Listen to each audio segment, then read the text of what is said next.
नमस्कार दोस्तों, स्वागत है आपका द लाइशियम पर स्वागत है आपका। मैं डॉक्टर फैयाज हुसैन स्वागत करता हूं आपका द लाइशियम पर। और द लाइशियम पर हम बात कर रहे थे भारतीय संविधान और राज्य व्यवस्था की। हम क्या पढ़ रहे थे? Indian constitution and polity. Indian constitution and polity को हम जो पढ़ रहे थे वो 69th बीपीएससी प्रीलिम्स पीटी का जो हमारा एग्जाम आने वाला है उसके पर्सपेक्टिव में हम पढ़ रहे हैं। और देखिए, मैंने आपसे कहा कि दो चीज़ें हम पढ़ रहे हैं। एक तो इंडियन कॉन्स्टिट्यूशन एंड पॉलिटी पढ़ रहे हैं हम, और इसके साथ साथ हम बिहार स्पेशल भी पढ़ रहे हैं। तो इंडियन कॉन्स्टिट्यूशन एंड पॉलिटी को मैं पढ़ा रहा हूँ आपको, डॉक्टर फियाज हुसैन, और हमारे साथ इंजीनियर फरोज आलम सर जुड़े हुए हैं जो कि बिहार स्पेशल आपके साथ लेकर चल रहे हैं। तो इंडियन कॉन्स्टिट्यूशन एंड पॉलिटी पर हमने काफ़ी बात की है और हम फंडामेंटल राइट्स तक, मूल अधिकारों तक इसको समझ चुके हैं। तो आज का हमारा जो टॉपिक है वो क्या है? डीपीएसपी है। फंडामेंटल राइट्स के बाद हम क्या पढ़ते हैं? डीपीएसपी पढ़ते हैं। और इससे पहले मैं आपको एक चीज़ और बता देना चाहता हूँ कि हमारा जो 9 जुलाई को, जो संडे था हमारा कल, जो हमारा टेस्ट पेपर होना था वो टेस्ट पेपर बारिश के कारण कैंसिल कर दिया गया है। अब ये 9 जुलाई का जो टेस्ट है आपका वो 16 जुलाई को होगा, जो कि आपको संडे रहेगा आपका। ठीक है, 16 जुलाई को जो आपका संडे रहने वाला है, उस दिन संडे को आपका टेस्ट होगा। ठीक यही टेस्ट होगा हिस्ट्री का, जो टेस्ट आपका हमारा तब होना था, कब 9 तारीख को होना था। अब यही हिस्ट्री का टेस्ट आपका जो है वो 16 को रहेगा। और बाकी हमारा जो शेड्यूल था वो उसी शेड्यूल के हिसाब से हम आगे बढ़ेंगे। ठीक है, तो ये टेस्ट के बारे में मैंने आपको थोड़ी सी इन्फॉर्मेशन दी है। और अब हम बात करते हैं डीपीएसपी के बारे में।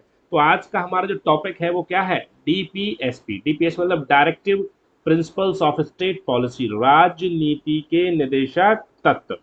तो सबसे पहले सवाल ये है कि इनका कॉन्स्टिट्यूशनल स्टेटस क्या है? डीपीएसपी का संवैधानिक प्रावधान क्या होता है? ठीक है, डीपीएसपी का संवैधानिक प्रावधान क्या है? तो मतलब संवैधानिक प्रावधान का मतलब क्या है कि डीपीएसपी भारतीय संविधान के किन किन भाग में दिया गया है और किन किन आर्टिकल में दिया गया है। तो डीपीएसपी भारतीय संविधान के भाग 4, क्या, पार्ट 4, और आर्टिकल अनुच्छेद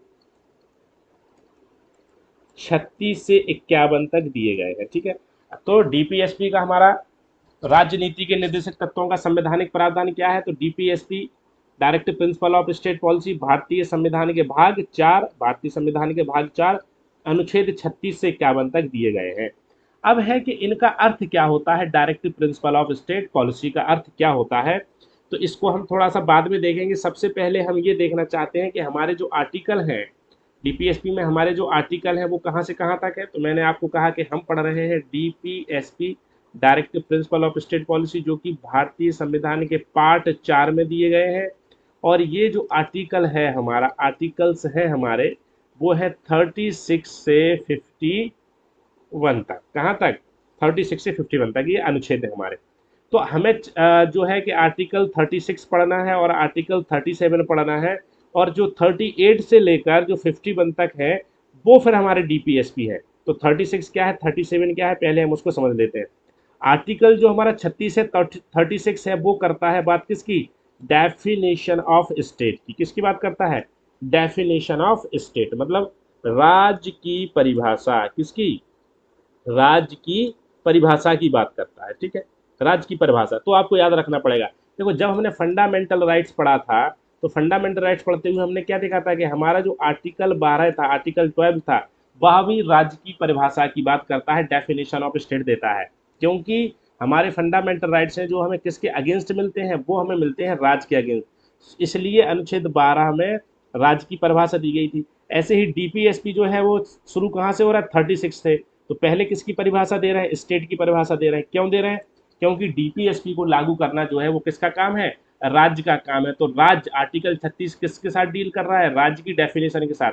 और आर्टिकल 37 क्या कह रहा है? आर्टिकल 37 कह रहा है कि application, application of DPSP, DPSP का क्रियान्वयन कैसे होगा, इसकी बात कर रहा है हमारा आर्टिकल 37। तो आर्टिकल 37 कैसे बात कर रहा है इसके बारे में थोड़ा उसको देखो। तो आर्टिकल 37 कह रहा है कि जो हमारे डीपीएसपी है, कौन कह रहा है? आर्टिकल 37 कह रहा है कि हमारे जो डीपीएसपी है, ये डीपीएसपी क्या है? ये है डायरेक्टिव प्रिंसिपल्स, लिखते जाओ, directive principles of state policy, राजनीति के निर्देशक तत्व। ठीक है, आर्टिकल 37 क्या कह रहा है ये भी देख लो, एप्लीकेशन ऑफ डीपीएसपी, डीपीएसपी का क्या क्रियान्वयन, इसके अर्थ से समझ लो। आर्टिकल 37 कह रहा है क्रियान्वयन, तो क्या क्रियान्वयन है कि डायरेक्टिव प्रिंसिपल्स हैं ऑफ स्टेट पॉलिसी, मतलब कि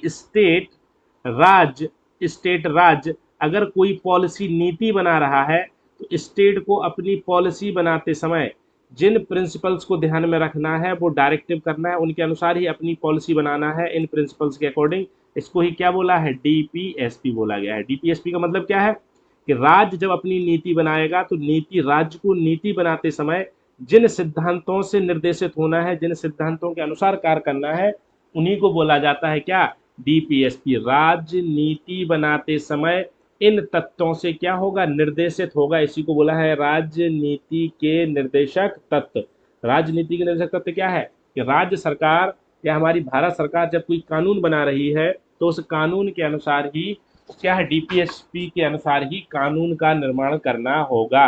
ये कहाँ लिखा है, आर्टिकल 37 ये वाली बात कह रहा है। आर्टिकल 36 क्या कह रहा है, आर्टिकल 36 कह रहा है डेफिनेशन ऑफ स्टेट। आर्टिकल 36 क्या कह रहा है, डेफिनेशन ऑफ स्टेट। और आर्टिकल 37 क्या कह रहा है कि राज्य अगर कोई नीति बना रहा है, चाहे भारत सरकार हो चाहे राज्य सरकारें हो, तो उन्हें अपनी नीति बनाते समय क्या करना होगा, जो भाग 4 में जो प्रिंसिपल्स दिए गए हैं उन प्रिंसिपल्स के अकॉर्डिंग ही अपनी नीति को फॉर्म करना होगा, अपनी नीति में उनको लागू करना होगा। ठीक है, तो ये तो बातें हुई।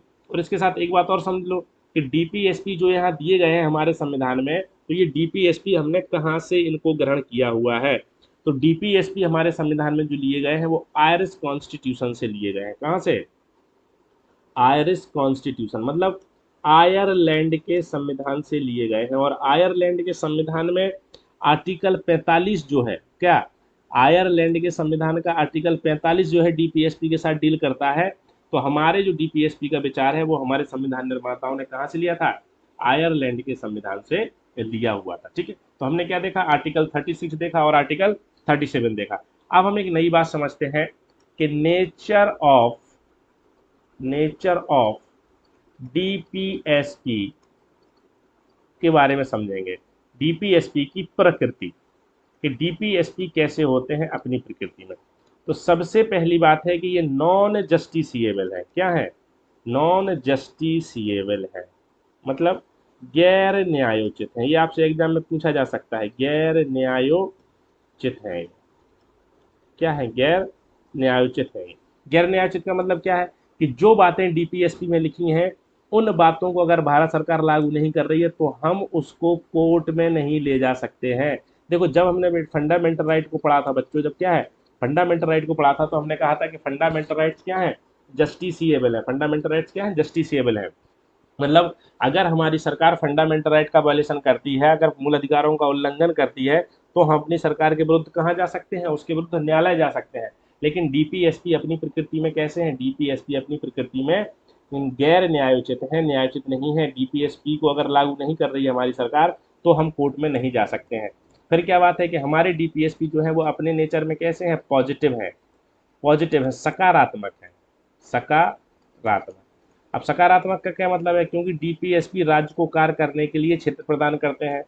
फिर है कि हमारे डीपीएसपी जो है और कैसे हैं, तो हमारे डीपीएसपी जो है कि क्या करते हैं, सोशियो इकोनॉमिक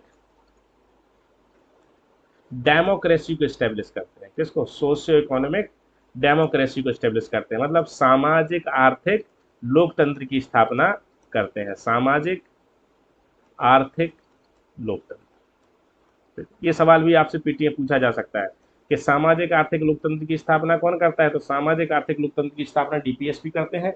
जबकि राजनीतिक लोकतंत्र की स्थापना कौन करता है, राजनीतिक लोकतंत्र की स्थापना करते हैं हमारे कौन, मूल अधिकार हमारे राजनीतिक लोकतंत्र की स्थापना करते हैं। तो ये हमारे डीपीएसपी की प्रकृति है। डीपीएसपी कैसे, नॉन जस्टिसिएबल है, पॉजिटिव है, और DPSP they ensure socio economic democracy in India. ठीक है, अब चलो अब देख लेते हैं नेक्स्ट पॉइंट क्या है। नेक्स्ट पॉइंट है क्लासिफिकेशन